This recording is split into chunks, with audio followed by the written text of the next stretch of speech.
भाजपा महिला मोर्चा की प्रदेश महामंत्री डॉक्टर रश्मि रावल के नेतृत्व में महिलाओं ने देश के प्रधानमंत्री नरेंद्र मोदी का जन्मदिन बड़े उत्साह के साथ मनाया।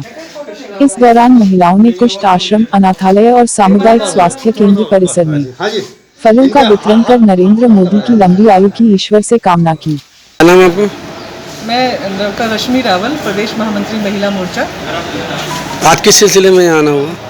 आज हम पूरे देश के अंदर माननीय प्रधानमंत्री जी का 70वां जन्मदिन मना रहे हैं। और इस 70वें जन्मदिन के अंदर जो महिला मोर्चा को आज का जो कार्यक्रम मिला हुआ है, इसमें हर जिले में हमने 70 स्थानों पर 70 बहनों को फल वितरण कार्यक्रम में लगाया हुआ है। और हम माननीय मोदी जी की दीर्घायु, उनके स्वस्थ रहने की कामना करते हैं और ईश्वर से प्रार्थना करते हैं कि वो इसी तरह हम पे अपना संरक्षण बनाए रखें और देश और राष्ट्र की सेवा में प्रेरणा के स्रोत बनते हुए हम भी अपना एक योगदान देना चाहते हैं।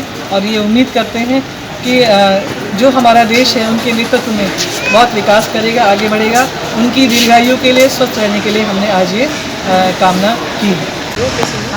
भैया, मैं अनीता चौहान, जिला संयोजिका इस कार्यक्रम की, यानी कि जो आज हमारे माननीय प्रधानमंत्री, यशस्वी प्रधानमंत्री जी का 70वां जन्मदिन है, उसके उपलक्ष्य में हम उनकी दीर्घायु के लिए 70 स्थानों पर 70 बहनों के द्वारा अलग अलग स्थानों पर हम फल वितरण कर रहे हैं, ताकि ईश्वर सब लोगों का आशीर्वाद उन्हें मिले, ईश्वर हमारे प्रधानमंत्री जी को लंबी आयु दे और वो देश के सेवा में इसी तरह से सदैव प्रयत्नशील रहें और हमारे देश को एक दिन अवश्य सोने की चिड़िया बनाए। निशांत कुमार चौहान। अच्छा, आज किस सिलसिले में आपने ज्ञापन दिया यहाँ पर?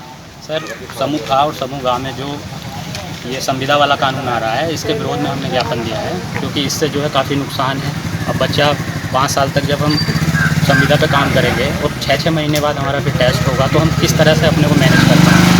इतनी मेहनत करने के बाद वहाँ तक पहुँचते हैं, फिर उसके बाद संविदा का आ जाता है, तो उससे काफ़ी प्रॉब्लम होने वाली है। और काला कानून है, दुनिया भर की चीज़ें हो रही हैं। निजीकरण का ये सपोर्ट कर रहे हैं। निजीकरण से क्या होगा, राष्ट्र की सारी चीज़ें बेच देंगे तो फिर लोग कहाँ जाएंगे। इस कानून का किस हद तक विरोध करेंगे आप? हम इस कानून का विरोध चल रहा है। लखनऊ में हमारे कुछ भाई बंधु विरोध करने पर उतर गए हैं और यहाँ भी धीरे धीरे लोग सड़कों पर आएंगे। और सरकार को, हमें शांतिपूर्वक हम लोग सरकार को ये बताना चाहते हैं कि हमारे देश में संविधान भी कुछ चीज़ होती है, संविधान को अच्छे से पालन करें। और मीडिया का सबसे, मैं आपसे एक अनुरोध करना चाहता हूँ कि मीडिया का इसमें सबसे बड़ा रोल है। आप पत्रकारिता का ठीक तरह से करेंगे तो यहाँ तक जो नीचे तबके का दबा कुचला बच्चा है उस तक भी शिक्षा पहुँच पाएगी। इस कानून से सब चीज़ अस्त व्यस्त हो जाएगी, डिसेबल हो जाएंगे। मैं नसीब पठान, पूर्व नेता विधान परिषद उत्तर प्रदेश, आज 17 सितंबर प्रधानमंत्री नरेंद्र मोदी जी का जन्मदिन पर उनको बधाई देता हूँ और बड़े अफसोस के साथ उनसे कहना चाहता हूँ कि आज देश का नौजवान उनके जन्मदिन को 17 सितंबर को बेरोजगारी दिवस के रूप में मनाने जा रहा है।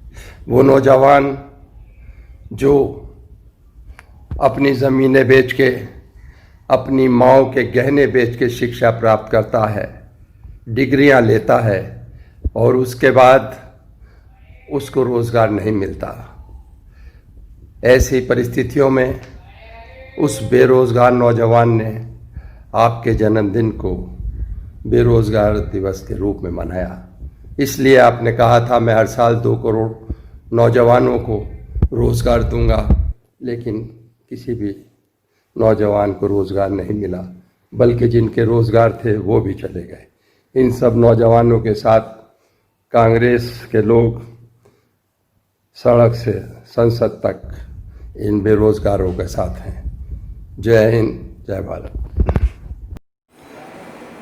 उत्तर प्रदेश के सैफवर्ड के कार्यालय पर आज हमारे साथ मौजूद हैं मास्टर अकील अहमद साहब और जर्नलिस्ट एसोसिएशन के सदस्य भी रहे हैं, राष्ट्रीय एसोसिएशन के, और बड़े समाज सेवी भी हैं। आज इस कोरोना के विषय में हम उनसे बात करना चाहेंगे। और आप देख सकते हैं हमारे साथ मौजूद हैं रक्तदान महादान के मुकीम अहमद, जो कि बड़े समाज सेवी भी हैं। और हम इनसे कोरोना के सिलसिले में भी जानना चाहेंगे कि आखिर ये कोरोना अब हमारे शेरकोट की तरफ काफ़ी तेज़ी से नज़र करे हुए है, बहुत लोग इसकी चपेट में आए हुए हैं।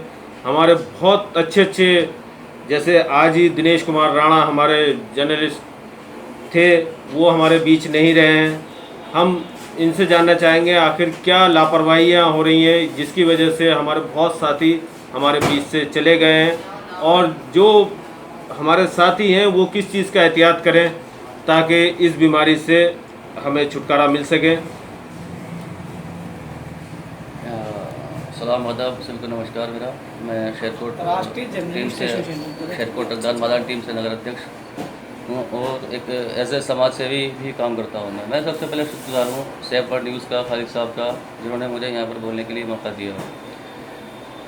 आज का माहौल देखते हुए, ख़ासतौर पर जो हम शेरकोट का माहौल देख रहे हैं, तो समाज सेवा से जुड़े हुए हैं, जाते भी हैं, शहर में घूमते भी हैं, तो हालत ये दिखाई दे रहे हैं कि लोगों की तादाद, मरने वालों की काफ़ी बढ़ रही है। शेरकोट में हर दिन 2, 4, 5, 6 लोग जो है दुनिया छोड़कर हमें रुखसत हो रहे हैं। आज भी हमारे एक वरिष्ठ पत्रकार दिनेश राणा साहब का देहांत हुआ है और कोरोना के चलते हुए देहांत हुआ है। इससे पहले भी कुछ डेथ शेरकोट में हुई है, वो भी कोरोना को लेकर के हुई है।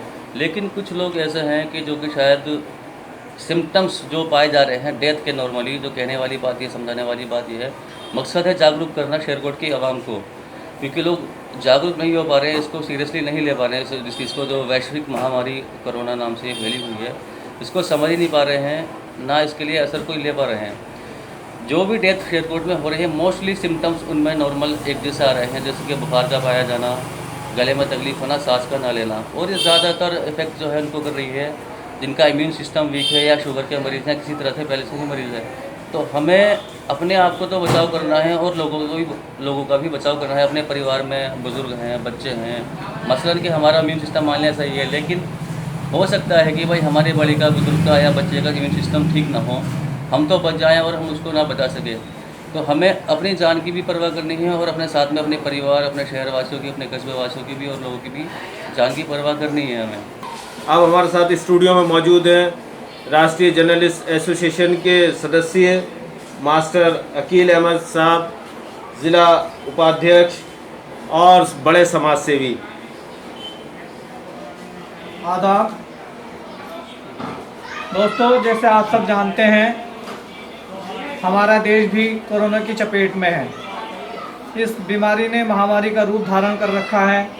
बहुत लोगों को अकाल मौत के मुंह में सो गए हैं। बड़ा चिंता का विषय है। इसी के साथ साथ देश के साथ साथ हमारे शहर में भी कई मौतें हो गई हैं। इसके सिम्टम बहुत हो रहे हैं। हम सब लोगों की फ़र्ज़ बनता है कि खुद भी बचें और दूसरों को बचाएं। मास्क का प्रयोग करें, सोशल डिस्टेंस का प्रयोग करें, सार्वजनिक स्थानों पर सामाजिक दूरी का पालन करें। इससे खुद भी बचेंगे, दूसरों को बचाएंगे और हम जागरूकता फैलाएं। ज़्यादा से ज़्यादा लोगों को जो गलतफहमी में है कि कोरोना कोई बीमारी नहीं है, ये गलत धारणा फैला रहे हैं, उन लोगों को भी समझाया जाए। ज़्यादा से ज़्यादा जागरूक करें। हम लोग सामाजिक हैं, सामाजिक लोगों की ज़्यादा जिम्मेदारी बनती है। जो लोग इसको समझते हैं वो दूसरों को समझाएं। अगर कहीं ऐसे सिम्टम वाले कोई लोग पाए जाते हैं तो उनकी तुरंत सूचना दी जाए मेडिकल को, पुलिस को, प्रशासन को, जिससे कि हम सब लोग जो है ना सेव रहें, हमारा देश तरक्की करे। क्योंकि अगर स्वस्थ हैं तो सभी है। सफाई का ध्यान रखें, बार बार हाथ धोएं, साबुन से हाथ धो रहे हैं, सैनिटाइज़र का प्रयोग करें और जितनी कोशिश हो पहले खुद सेल्फ से जो है डिस्टेंस बनाएं और दूसरों को भी बनाएं। जब हम खुद बचेंगे तभी दूसरा भी बचेगा। उसको प्रयास करें, जहाँ तक कोशिश हो अपने मोहल्ले में, गली में, समाज में, परिवार में और शहर में सब लोगों को मैसेज दें कि भाई इसका जो है पालन करें सोशल डिस्टेंस का। आदाब।